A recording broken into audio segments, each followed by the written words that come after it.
ইন্না আরসালনাকা শাহিদাও ওয়া মুবাশশিরাও ওয়া নাযীরা ইন্না আরসালনাকা শাহিদাও ওয়া মুবাশশিরাও ওয়া নাযীরা ওয়া দাঈয়ান ইলাল্লাহ وداعيا إلى الله بإذنه وسراجا منيرا আমার নবীর কিছু সিফাত বলতেছি আমি। আমার নবী শাহিদ, আমার নবী সাক্ষী, নবীর সাক্ষী হাইওয়ান জানোয়ারে দেয়, নবীর সাক্ষী উটে দেয়। জাহেদ কাউসারি বলে উট রাসূলকে চিনে, সহিহ হাদিস। আল্লাহর রাসূলের কাছে এসে উট বিচার দেয়। পাখি রাসূলকে চিনে, পাখি কবুতর নবীজিকে পাহারা দেয়। মাকড়সা নবীকে চিনে, নবীর গুহার উপরে মাকড়সা বৈশা নবীরে পাহারা দেয়। আল্লাহু আকবার। আমার নবীকে পানি চিনে। সিরাত লেখি নবী যখন আমিনার পেটে, মা আমিনার পেটে, নবী পেটের ভিতরে আছে কিন্তু পানি নবীজিকে চিনে। আমিনা কলসি লইয়া কূপের পারে গেলে পানি রাসূলকে চিনে কূপের উপরে চলে আসে। আমিনার যেন উকি মারতে না হয়, পেটে আছে সরওয়ারে দো আলম, তিনি যেন কষ্ট না পায়। মেঘমালা রাসূলকে চিনে, আমিনাকে ছায়া দেয়। আল্লাহর রাসূল যেখানে বসে সেখানে নবীজিকে গাছ ডাল নিজের ডানা ঘুরায়া ছায়া দেয়। আল্লাহর রাসূল নিজের চাচার সাথে বাণিজ্যে গেছেন, আবু তালিবের সাথে আল্লাহর রাসূল ব্যবসার কাজে গেছেন। তখনও আল্লাহর রাসূল ছোট, বয়স কম। আল্লাহর নবী মাত্র 9-10 বছর বয়স। চাচার লোকে বাণিজ্য সফরে গেছেন। এক জায়গায় আল্লাহর রাসূল বসে রয়েছেন, তো ওখানে পাদ্রী দেখবার লাগছে যে এই একটা ছেলে আছে, যেই ছেলেটাকে গাছ ছায়া দেওয়ার জন্য গাছ আগায়া তার মাথার উপরে ডানা নিয়ে যায়। গাছ তাকে ছায়া দেওয়ার জন্য ইস্তেকবাল দেয়, তার ছায়া লম্বা হয়ে সামনে যায়। আল্লাহর রাসূল সাল্লাল্লাহু আলাইহি ওয়াসাল্লামকে দেখে পাদ্রী কাফেরও সাক্ষী দেয়।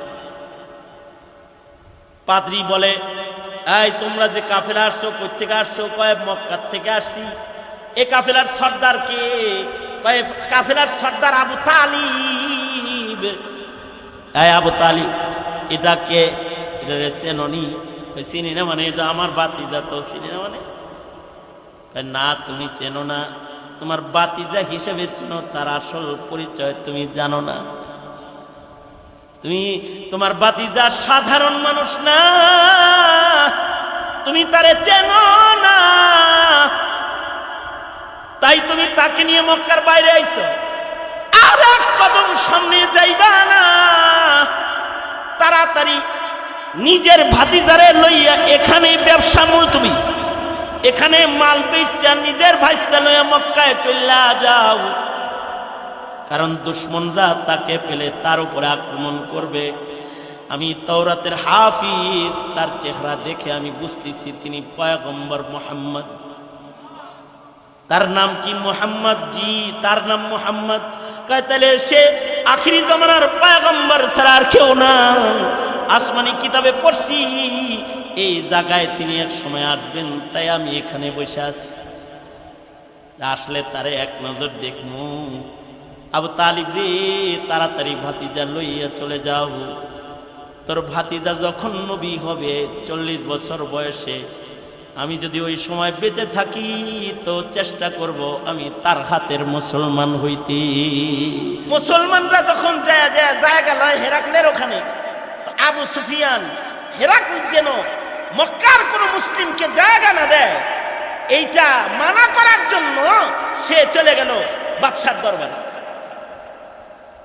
বাদশার কাছে যায় বলে, বাদশা, আমাদের মক্কায় একজন ভয়ঙ্কর মানুষের আগমন ঘটেছে, যার কারণে ভাই ভাই অমিল হয়, যার কারণে ঘর ভাঙ্গা যায়, যার কারণে সংসার ভাঙ্গা যায়।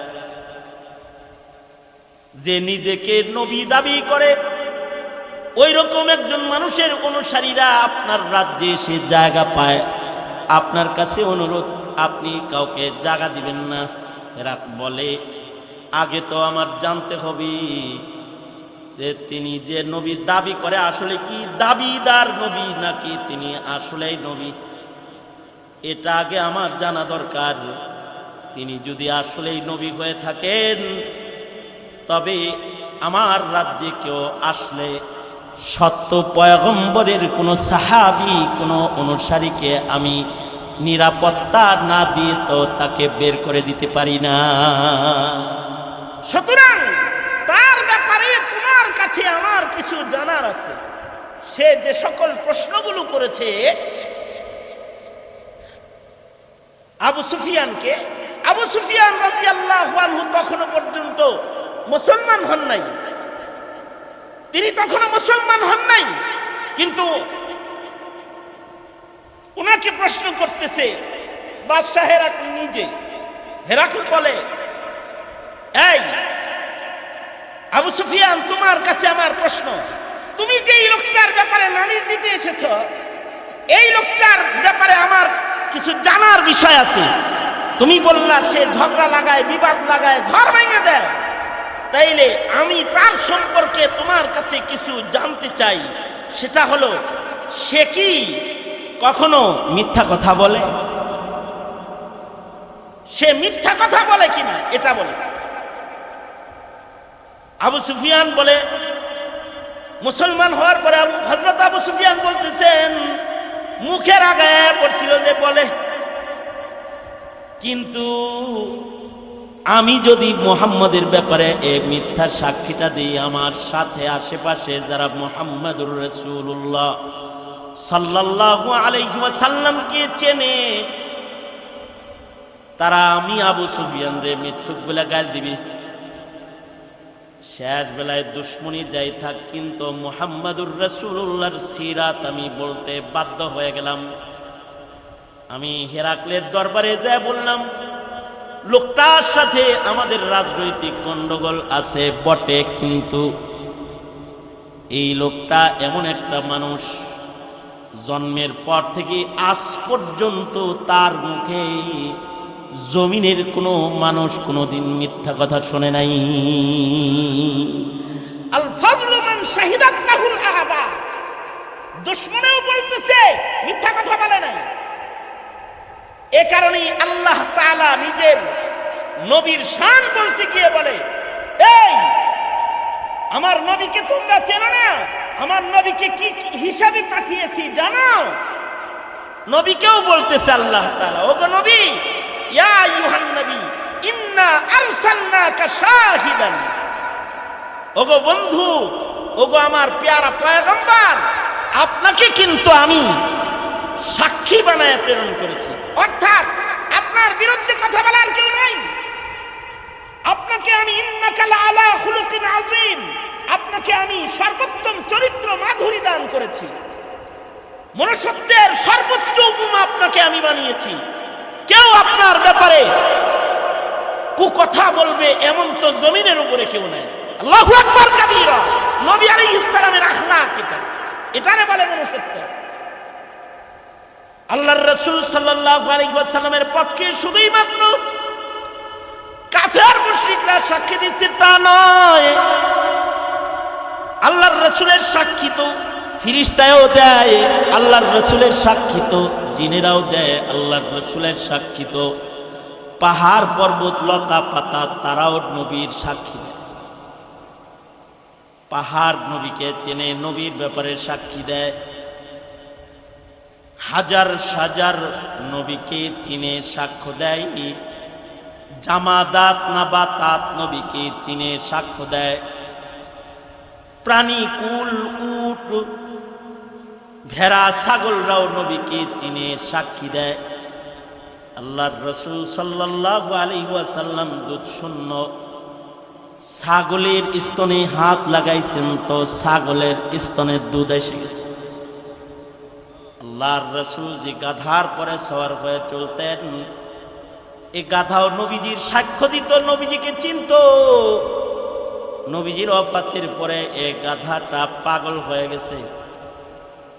সে মদিনায় কখনো দাঁড়াইতো না, চিন্তা করত যে আমার পিঠে সরওয়ারে দু আলম নবী উঠে বসছেন, নবীর বসার জায়গায় যেন আর কেউ বসতে না। আমি যদি জীবিত থাকি, কেউ যদি আমার নবীর বসার আসনে বসে, তো আল্লাহর কাছে আমি আসামি হয়ে যাব। নবীকে এমন চিনা চিন্ত যে জালালউদ্দিন সুয়ুতি রহমাতুল্লাহ আলাইহি লিখেছেন, এই গাধাটাও আল্লাহর রাসূলকে এমন চিনা চিনি, শেষ পর্যন্ত না খেয়ে ঘুরতে ঘুরতে ঘুরতে ঘুরতে হাঁটতে হাঁটতে একদিন এক কুয়ায় পড়ে সে ইন্তেকালি করেছে পানি পান করতে গিয়ে।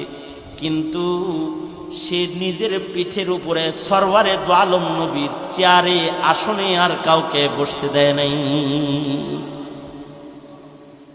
গাধায় নবীর চেয়ারে কাউকে বসতে দিল না। আর মুসলমানের বাচ্চা মুসলমানের ঘরে জন্মায়া মির্জা কাদিয়ানীকে নবীর নবুয়তের চেয়ার দিয়া দেয়। কখন দেয়? না চিনে যখন তখন দেয়। যখন চিনতে পায় না, যখন চিনতে পায় না তখন দেয়। কারণ সে তার রাসূলকে চিনে না, নবীকে সে বুঝে না, নবীকে সে চিনে না। মনুষ্যত্ব পাবে কোথায়? চিনেছে তো ডারউইনকে, চিনেছে নাস্তিকবাদকে, চিনেছে ইহুদ নাসারাদেরকে। মুহাম্মদুর রাসূলুল্লাহ সাল্লাল্লাহু আলাইহি ওয়াসাল্লামকে চিনে নাই। তাই নবীকে নকল করে ইনসানিয়তের গুণ অর্জন করতে পারে নাই। জন্মাইছে মুসলিম হিসাবে, মরছে হাইওয়ান অথবা শয়তান হিসাবে। এ কারণে হার হার মুসলমানকে ওয়াজ করতে হয়, নসিহত করতে হয়, ইনসানিয়ত শিক্ষা দিতে হয় আমাদের। কেন? উম্মতকে রাসূল চিনাইতে হয় যে, কারণ রাসূল না চিনলে তো আপনার আমার গতি নাই। মরার সাথে সাথে প্রশ্ন করা হবে মান নাবিয়ুকা। কবরে যখন আপনারা আমারে রাখবে, মৃত্যুর পরে যখন কবরে নামাইবে, তো কবরে তিন প্রশ্ন করবে। এক নাম্বার প্রশ্ন করবে তোর রবকে বল, মান রব্বুকা। বলতে হবে আমার মুখে তখন আমার রব আল্লাহ। প্রশ্ন করবে মা দীনুকা, তোর ধর্মের নাম কি কহ। তখন যদি ইসলাম না চিনো মুখে বলতে পারবে না আমার ধর্ম ইসলাম। ওখানে যায়া আওয়ামী লীগ বিএনপি আর জাতীয় পার্টির দলের পরিচয় দিলে কবরের ডান্ডা বন্ধ হবে না, কবরের আযাব বন্ধ হবে না। সেদিন তোমাকে বলতে হবে আমার ধর্ম দ্বীনই ইসলাম। তুমি যদি ইসলামকে নাই চিনো তো তুমি কিভাবে বলবে যে তোমার ধর্ম ইসলাম? তোমাকে প্রশ্ন করা হবে মান নাবিয়ুকা, তোমার নবীকে। তুমি মুসলিম হয়ে নিজের নবী চেনো নাই, নেতা চিনছ, দল চিনছ, নবী চেনো নাই, ধর্ম চেনো নাই। বলো হে মুসলিম ভাই, কেমনে তুমি বলবে আমার নবী মুহাম্মাদুর রাসূলুল্লাহ? কিভাবে বলবে তুমি? এ কারণে আল্লাহ তাআলা নবীকে চিনাইছেন, বান্দারা তোমরা আমার রাসূলকে চেনো। ইন্না আরসালনাকা শাহিদাও ওয়া মুবাশশিরাও ওয়া নাযীরা। ইন্না আরসালনাকা শাহিদাও ওয়া মুবাশশিরাও ওয়া নাযীরা ওয়া দাঈয়ান ইলাল্লাহ ওয়া দাঈয়ান ইলাল্লাহি বিইذনিহি ওয়া সিরাজাম মুনীরা। আমার নবীর কিছু সিফাত বলতেছি আমি। আমার নবী শাহিদ, আমার নবী সাক্ষী। নবীর সাক্ষী হাইওয়ান জানোয়ারে দেয়, নবীর সাক্ষী উটে দেয়। জাহেদ কাউসারি বলে উট রাসূলকে চিনে, সহিহ হাদিস। আল্লাহর রাসূলের কাছে এসে উট বিচার দেয়। পাখি রাসূলকে চিনে, পাখি কবুতর নবীজিকে পাহারা দেয়। মাকড়সা নবীকে চিনে, নবীর গুহার উপরে মাকড়সা বৈশা নবীরে পাহারা দেয়। আল্লাহু আকবার। আমার নবীকে পানি চিনে, সিরাত লেখে নবী যখন আমিনার পেটে, মা আমিনার পেটে,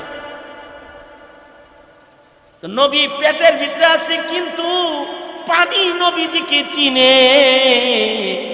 আমিনা কলসি লইয়া কূপের পারে গেলে পানি রাসূলকে চিনে কূপের উপরে চলে আসে। আমিনার যেন উকি মারতে না হয়, পেটে আছে সরওয়ারে দো আলম, তিনি যেন কষ্ট না পায়। মেঘমালা রাসূলকে চিনে, আমিনাকে ছায়া দেয়। আল্লাহর রাসূল যেখানে বসে সেখানে নবীজিকে গাছ ডাল নিজের ডানা ঘুরায়া ছায়া দেয়। আল্লাহর রাসূল নিজের চাচার সাথে বাণিজ্যে গেছেন, আবু তালিবের সাথে আল্লাহর রাসূল ব্যবসার কাজে গেছেন। তখনও আল্লাহর রাসূল ছোট, বয়স কম, আল্লাহর নবী মাত্র 9-10 বছর বয়স। চাচার লোকে বাণিজ্য সফরে গেছেন। এক জায়গায় আল্লাহর রাসূল বসে রয়েছেন, তো ওখানে পাদ্রী দেখবার লাগছে যে এই একটা ছেলে আছে, যেই ছেলেটাকে গাছ ছায়া দেওয়ার জন্য গাছ আগায়া তার মাথার উপরে ডানা নিয়ে যায়। গাছ তাকে ছায়া দেওয়ার জন্য ইস্তেকবাল দেয়, তার ছায়া লম্বা হয়ে সামনে যায়। আল্লাহর রাসূল সাল্লাল্লাহু আলাইহি ওয়াসাল্লামকে দেখে পাদ্রী কাফেরও সাক্ষী দেয়। পাদ্রী বলে, এই তোমরা যে কাফেলা আসছো, কই থেকে আসছো? কয় মক্কা থেকে আসছি। এ কাফেলার সর্দার কে? কয় কাফেলার সর্দার আবু তালিব। এই আবু তালিব এটা কে? এটা চেননি? চিনি না মানে? এটা আমার বাতিজা। তো চিনি না মানে? না তুমি চেনো না, তোমার বাতিজা হিসেবে চেনো, তার আসল পরিচয় তুমি জানো না। তুমি তোমার বাতিজা সাধারণ মানুষ না, তুমি তারে চেনো না, তাই তুমি তাকে নিয়ে মক্কার বাইরে আইছো। আর এক কদম সামনে যাইবা না, তাড়াতাড়ি নিজের ভাতিজারে লইয়া এখানে ব্যবসা মুলতবি, এখানে মাল বেচা নিজের ভাইস্তা লইয়া মক্কায় চইলা যাও। কারণ দুশমনরা তাকে পেলে তার উপরে আক্রমণ করবে। আমি তাওরাতের হাফিজ, তার চেহারা দেখে আমি বুঝতেছি তিনি পয়গম্বর মুহাম্মদ। তার নাম কি? মুহাম্মদ। জি, তার নাম মুহাম্মদ। কয় তাহলে সে আখিরি জামানার পয়গম্বর ছাড়া আর কেউ না। আসমানি কিতাবে পড়ছি এই জায়গায় তিনি এক সময় আসবেন, তাই আমি এখানে বসে আছি। আসলে তারে এক নজর দেখমু। আবু তালিব রে, তাড়াতাড়ি ভাতিজা লইয়া চলে যাও।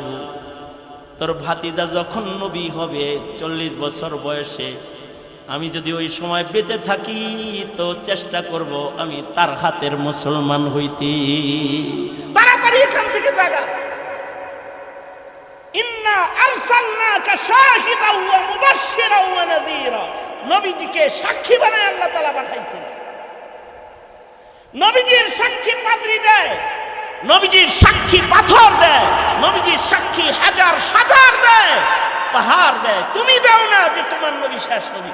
তুমি কাদিয়ানীর সাথে কথা বলতে পারো না, তুমি কাদিয়ানীর প্রতিরোধ করতে পারো না, তুমি তোমার নবীর নবুয়তকে তুলে ধরতে পারো না। কিভাবে কাউসার কামনা করো আর কিভাবেই তুমি শাফাআতের কামনা করতে পারো যে তোমাকে মুহাম্মদুর রাসূলুল্লাহ সাল্লাল্লাহু আলাইহি ওয়াসাল্লাম শাফাআত করবে আর কবরে তুমি গিয়ে রাসূলকে চিনবে? এ কারণে রাসূল চিনো ভাই, রাসূল চিনো। নবীকে যত চিনবা তত নবীর হক আদায় করতে পারবা। আমি তো বলি আমার দোস্ত আহবাব বন্ধু বান্ধব আপনারা যারা এখানে আসছেন, আপনাদেরকে বলবো আপনার সন্তানকে রাসূল চিনানোর মেহনত করেন। আপনার সন্তানকে দেব দেবী চিনানো হয়, আপনার সন্তানকে গোমাতা চেনানো হয়, আপনার সন্তানকে ট্রান্সজেন্ডার শেখানো হয়, আপনার সন্তানকে ডারউইনের মতবাদ চেনানো হয়, কিন্তু আপনার সন্তান মহানবীকে চেনে না, আপনার সন্তান বিশ্বনবীকে চেনে না। আপনার সন্তানকে যদি আপনি মানুষ বানাইতে চান তো তার সামনে খেলোয়াড়, অভিনেতা আর নোবেল বিজয়ী মানুষদেরকে তাদের সামনে দিলে হবে না। তাদের সামনে, সন্তানদের সামনে তাকে ধরতে হবে যার অনুকরণ করলে সে হবে আল্লাহর পছন্দের জান্নাতি মানুষ, যার অনুসরণ করলে হাইওয়ানিয়াত দূর হবে, যার অনুসরণ করলে শয়তানিয়াত দূর হয়ে তার ভেতরে ইনসানিয়াত আসবে। এই ইনসানিয়াতের প্রশিক্ষণ দেওয়ার জন্য দরকার উম্মতের প্রতিটি উম্মতের সামনে তার রাসূলকে সুস্পষ্ট করে তুলে ধরা, এটা জরুরি। এই কারণে উলামায়ে কেরাম বসেন তো রাসূলের কথা বলেন, উলামায়ে কেরাম বলেন তো নবীর আখলাককে তুলে ধরেন। এই দেশের মৌলবীরা কারোর চেয়ার নিয়ে টানাটানি করে না। এই দেশের মৌলবীরা জাতির ঈমান শিখায়েছে, জাতিকে ইসলাম শিখায়েছে, জাতিকে মুহাম্মদুর রাসূলুল্লাহ সাল্লাল্লাহু আলাইহি ওয়াসাল্লামের শান শিক্ষা দিয়েছে। এই শান শিক্ষা দেওয়ার কারণেই যারা এই মাটিতে কাদিয়ানির দালাল, যারা এই মাটিতে ইহুদির দালাল, নাস্তিকের দালাল, মুরতাদের দালাল যারা, আর যারা ইহুদ নাসারাদের যারা জনসারী, যারা এদের ভালো লাগে না, তারা তখন যারা রাসূল তুলে ধরে তাদেরকে সন্ত্রাসীর তকমা লাগায় জেলখানায় ডুবায়া জেলখানায় ভরে রেখে তাদেরকে হত্যা করতে চায়, শহীদ করতে চায়। এই যে বেবুঝ হালাত আমাদেরও, যে আমরা নিজেরাও রাসূল চিনি না, আমরা নিজেরাও নিজেদের নবীকে চিনি না, আমরা আমাদের নবীকে চিনি না, আমাদের সন্তানরা নবীকে চিনে না। তাহলে নবীজির একটা শান হলো নবীজি সাক্ষী, নবীর সাক্ষী সবাই দেয়। নবীজির আরেকটা শান হলো ইন্না আরসালনাকা শাহিদাও ওয়া মুবাশশিরাও ওয়া নাযীরা। নবীজি মুবাশশির, নবীজি নাযীর, আল্লাহর রাসূল সুসংবাদদাতা, আল্লাহর রাসূল বিধি প্রদর্শনকারী, আমাদের কবর চিনানেওয়ালা। নবী যদি আমাদের কবর না চিনাইতো তাহলে আমরা কানতাম না। আল্লাহর রাসূল কবর চিনেছেন, আখিরাত চিনেছেন, জান্নাত দেখেছেন, জাহান্নাম দেখেছেন, উম্মতের কাছে পেশ করেছেন। আল্লাহর রাসূল সাল্লাল্লাহু আলাইহি ওয়াসাল্লাম ভালো করে হাসতে পারতেন না, কারণ রাসূল জাহান্নাম দেখেছেন, আল্লাহর রাসূল আযাব দেখেছেন। সব দেখে দেখে আল্লাহর রাসূল উম্মতকে এসে ভয় দেখায়। নাজির পয়গম্বর বলে, উম্মতেরা রে, লাউ আলিম লা যাহিকুতুম কালিলাও ওয়ালা বাকাইতুম কাসীরা। আল্লাহর রাসূল বলে, এই আমার উম্মতেরা, সাহাবীরা, আমি যা জানি, আমাকে আল্লাহ যা দেখাইছে তা যদি তোরা দেখতি, তা যদি খালি তোরা দেখতি, আমি নাজির পয়গম্বরে তোদেরকে বলছি, আমি যা সচক্ষে দেখে এসেছি, আমি দোজখের আগুনের গর্জন কানে শুনে এসেছি, আমি আমার চোখ দিয়ে জাহান্নামের আযাব দেখে এসেছি। আমাকে আল্লাহ তাআলা যা কিছু খুলে দেখাইছে তা যদি তোরা দেখতি আর তা যদি তোরা জানতি, তো লা যাহিকতুম কালিলা, কম করে হাসতি আর বেশি করে তোরা খালি কাঁদতি। এ হলো মুহাম্মদুর রাসূলুল্লাহ সাল্লাল্লাহু আলাইহি ওয়াসাল্লাম। তিনি যদি তোমাকে আমাকে জান্নাত না দেখাতো, জান্নাত বুঝতাম না, জাহান্নাম সতর্ক নাজির না করতো, তো আমরা সতর্ক হইতে পারতাম না। ওয়াদাইয়ান ইলাল্লাহ, সুখে দুঃখে কষ্ট ক্লেশে সব জায়গায় তিনি দাইয়ান ইলাল্লাহ। আর তুমি আমি হলো নিজে বাঁচলে বাপের নাম, আমি বাঁচালো তারপরে বাবার নাম, আমি নিজেই বাঁচি না তো আর একজনের বাঁচাম। আর রাসূল হলো দাঈ ইলাল্লাহ, মরণ যন্ত্রণার সময় তিনি দাইয়ান ইলাল্লাহ। মইরা যাইতেছেন তখনও বলতেছে, উম্মত নামাজ নামাজ নামাজ।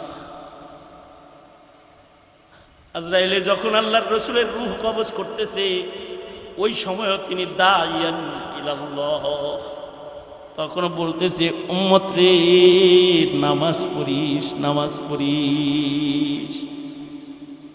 আল্লাহর রাসূল সাল্লাল্লাহু আলাইহি ওয়াসাল্লাম তায়েফে গেছে, এত মার খাইতেছে, তারপরেও বলতেছে আই আমারে মারিস না, বল লা ইলাহা ইল্লাল্লাহ, কারণ তিনি ওয়াদাইয়ান ইলাল্লাহ।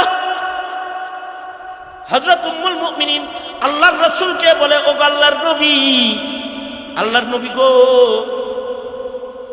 উহুদের মাঠে আপনার দান দান মুবারক শহীদ হয়ে গেছে।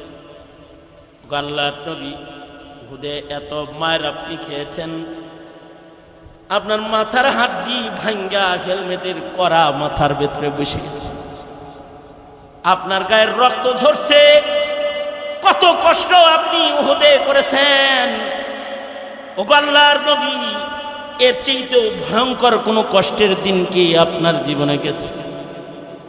আল্লাহর রাসূল বলে, হ্যাঁ, এর চেয়েতেও ভয়ঙ্কর কষ্টের দিন গেছে। তায়েফে দাওয়াতের দাঈ ইলাল্লাহ হয়ে যখন আমি তায়েফে দাঁড়াইছিলাম আর ওদের বলেছিলাম, অবুজরা রে, ওইদিকে দোজখ যাস না, ওইদিকে আয় আয়, লা ইলাহা ইল্লাল্লাহ, আমি আল্লাহর নবী, আমার উপরে বিশ্বাস স্থাপন কর, ইবাদত কর, আল্লাহর দিকে আয়, দোজখের দিকে যাস না। আমি আল্লাহর দিকে আহ্বান করলে, দাঈর জিম্মাদারি পালন করতে তায়েফে আমি দাঁড়াইলে, আয়সা চতুর্দিক থেকে পাথরের বৃষ্টি আমার উপরে শুরু হয়ে গেল। সিরাত লেখি এত জোরে জোরে পাথর মেরেছে যে চামড়া ভেদ করে গুলির মতো পাথরগুলা দেহের ভেতরে বসে বসে গেছে। হযরত যায়েদ বলে, যেখান থেকে পাথরের কণা সরায় ওখান থেকে ফিনকি দিয়া রক্ত বাইরে হয়ে যায়। 3 বার করে নবী বেহুশ হয়ে পড়ে গেছে। নবী আমার দাঈ ইলাল্লাহ, আল্লাহ তাআলা নবীর রক্ত মাখা বদন দেখা জিবরাইল পাঠায় দিছে, জিবরাইল যাও আমার বন্ধুরে কও, যারা আমার নবীর দাওয়াত মানে না, আমার নবীকে যারা মার দেয়, ওদের জমিনে থাকার অধিকার নাই, বলো না, যাও বলো, যদি অনুমতি দেয় তাহলে আমি 2 পাহাড়ের চিপা দিয়ে করে ধ্বংস করে দেব।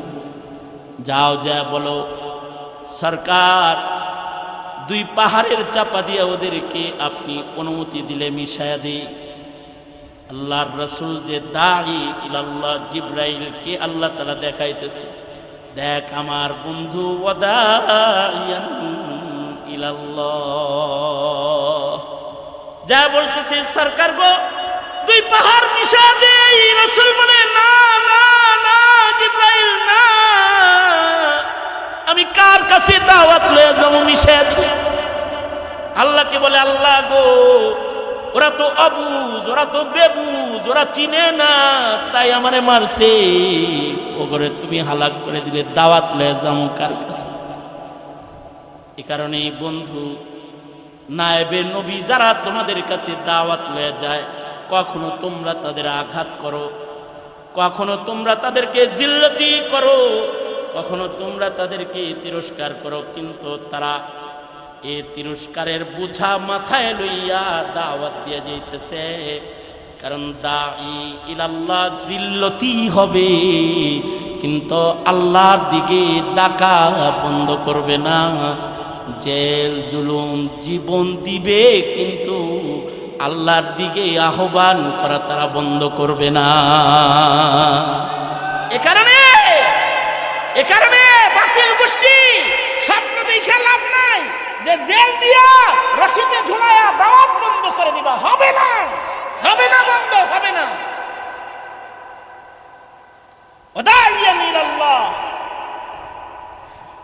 আর আল্লাহর রাসূলের শান হলো, আল্লাহর রাসূল সিরাজুল মুনীর, আল্লাহর রাসূল বাতি, আলোকিত বাতির মতন আলো বিতরণ করবে কিয়ামত পর্যন্ত। সারা দুনিয়ার জন্য আলো বিতরণের জন্য বাতি করে আল্লাহ তাআলা তার হাবিবকে জমিনে পাঠিয়েছে। দিয়েছো কি তুমি তোমার সন্তানকে তোমার নবীর পরিচয়? তুমি পরিচয় দাওনি বিধায় তোমার সন্তান হক জানে না, নবীর হক বুঝে না। নবীর কি হক? নবীর হক হলো নবীর উপরে বিশ্বাস, তাসদীক বির রাসূল বিজামি কামালাতিহি। নবীর হক হলো ইত্তিবায়ে রাসূল, ইত্তিবাউন নবী। নবীর হার কামালকে, কাজকে, আমলকে নকল করে নবীর হক আদায় করবে। নবীর হক হলো হুব্বুন নবী, লা ইউমিনু আহাদুকুম হাত্তা আকুনা আহাব্বা ইলাইহি মিন ওয়ালিদিহি ওয়া ওয়ালাদিহি ওয়ান নাসি আজমাইন। পৃথিবীর সর্বোচ্চ ভালোবাসাটা রাসূলকে দিয়ে দিতে হবে। নবীর হক হলো নবীর নাম উচ্চারিত হবে আর জবানে উচ্চারিত হবে সাল্লাল্লাহু আলাইহি ওয়াসাল্লাম, সাল্লাল্লাহু আলাইহি ওয়াসাল্লাম। নবীর হক কই? আমরা তো এই হকগুলো আদায় করি না। আমাদের সন্তানরাও যে হক আদায় করে না, কারণ হলো আমার সন্তান, আপনার সন্তান নবী চিনে না, রাসূল চিনে না। সুতরাং ভাই ও দোস্ত বুজুর্গ, সবক তো আজকে এটাই। যদি ইনসানিয়াত, মনুষ্যত্ববোধ যদি আমি আমার প্রজন্মের ভেতরে সেট করতে চাই, আর হাইওয়ানিয়াত আর শয়তানিয়াত দূর করা যদি মানুষ রূপী মানুষ হিসাবে আল্লাহর কাছে তাকে আব্দ আর গোলাম হিসাবে পেশ করতে চাই, তো সিরাতুন নবী জানা মানার কোনো বিকল্প নাই। এজন্য প্রত্যেক ঘরে ঘরে নবীর সিরাতের তালিম চালু করব ইনশাআল্লাহ। বলেন, এটাই আজকে আমার ওয়াজ। ঘরে ঘরে নবীর সিরাতের তালিম করব, কারণ আমাদের শিক্ষাঙ্গনে সিরাত এখন নাই। ঘরে ঘরে নবীর সিরাতের তালিম করব, ঘরে ঘরে সিরাতুন নবী মাহফিল, রাসূলকে তুলে ধরব। উম্মত রোনালদো চিনে, মেসি চিনে, কাকা চিনে, ম্যারাডোনা চিনে, মোহাম্মদ আলী ক্লে চিনে, কিন্তু মুহাম্মদুর রাসূলুল্লাহ চিনে না। এই যে পরিচয়হীনতার সবলে ঈমান নষ্ট হইতেছে, এই ঘাটতিটা আমরা দূর করব ইনশাআল্লাহ। বলেন, কারা কারা আজ থেকে এই মেহনত চালু করলেন?